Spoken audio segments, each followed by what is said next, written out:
Welcome back to another reaction video, and this band is gaining more and more and more love, not only from me, but all the people that seem to have listened to their first single, and the second one is out. The band is President, and I'm really excited about this group. The first song I heard, the first song they put out, has been on repeat. Love the style, the production. I love the songwriting. The hook is amazing, and I am desperately looking for more. So thank God there is. Let's get stuck into it straight away, shall we? President, Fearless. Let's see what you got.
Okay, hot damn, man. Interesting. Okay, so it's not a very long song, so I'm going to try not to stop it too often, but I do want to say a couple things. If I could ask anything, and I don't know if I have the right to, but I just pray that everybody who listens to this band gives them the freedom and space to be their own thing and do their own thing. Stop putting them in boxes. I find this like weird kind of, there's like a hypocritical nature sometimes to kind of mass listening. It's like we want the band to be more original, and we don't want to like feel like they're our friend, and we want them to feel like celebrity, but then they do the mysterious, intriguing thing, and it's like, well, it's this guy, and then we don't want them to sound like the same singer, so there's a production element. It's like, oh, we don't like that, and so we keep asking for things, and then somehow, as a mass group, kind of shutting those things down. That and the fact that we keep placing bands into boxes with other bands, and I'm not talking about small things where there's an inspiration and stuff. We keep kind of like clickbaiting and throwing names and stuff, and I don't want that. I want them to be their own thing and to be granted the privilege and the space that we would give to any band or group that are newly in the market and I'm sure ready to make massive waves. So apologies if that was slightly ranty, but I see it a lot on my feed, and I'm quite excited about this group. I love the hook. I love that there's this like conversational element even in parts of the hooks or the choruses that they write, where it's this like really awesome melody, and the sign of a good melody is when it's predictive. What I mean by that is as they start the first hook or note, you can almost like imagine the next part of it, and more often than not, you're correct, and that's because it was written perfectly. I love it. I love the vocal production. I love the sound of their distortion and drive. It's not one that when I was younger, was like, that's the sound I want, but it fits this perfectly. Really, really like what they're doing. Mask is creepy as all get out, which I love. And Presidents have my vote. Now, let's work our way through their policy, shall we?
Gotta stop there. Gotta stop there. Sorry, last one, I promise.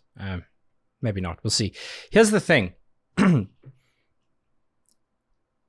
There are songwriting rules, excuse me, and recording and production principles that are generally accepted to be the norm.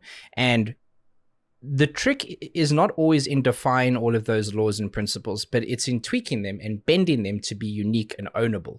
And so when he sings this perfect melody and has a run on in the end, like instead of saying something is a strength I'm yet to learn, is kind of a drag on of the melody, and it kind of encroaches on the next part of that phrasing, but in a beautiful way that helps your body and your rhythm kind of run into it. There's a lot of things they do that are great, but one of the things that I love the most is the music obviously has quieter parts and more aggressive parts, verse and chorus, for example. In the verse, you've got what sounds like a lot of like rim clicks, which is like when the drummer's playing on the rim, versus a rim shot, which is that echo on the rim and the actual snare. And that's that, like you hear a lot of that in a much quicker mentality when it comes to drum and bass and things like that. But that implementation into the heavier distorted guitar and kind of full drum kit, the one thing they do when the music is heavier is they don't need everything to rise at once for emphasis or impact. He's done a lot of different things vocally with the same level of heaviness and fullness that entirely changes the song quite uniquely. It's just something exciting and new in a market that I think is very, very, very competitive and cluttered.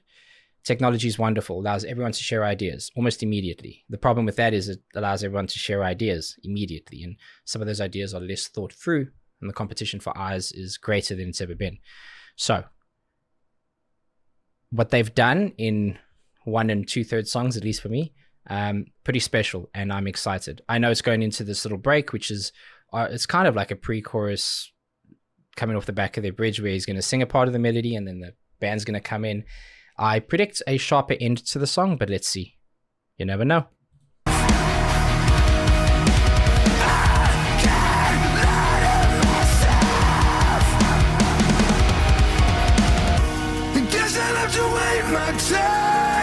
Forgiveness is a strength I'm yet to learn. I can't bury my head under the sand and hope it makes me feel less. How can do I pretend to tell me it'll make sense in the end? I can't lie to myself and fuck with my health. I just wanna be fearless, fearless, fearless.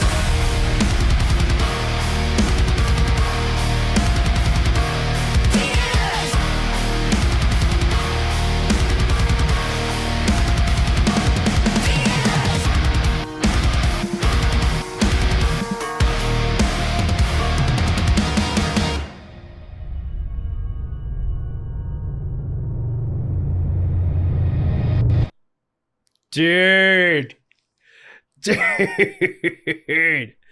get out of here, bro. Get out of here. I think I'm going to leave it on a teaser note at the end there. Love this. Love everything I'm hearing. Listen, man.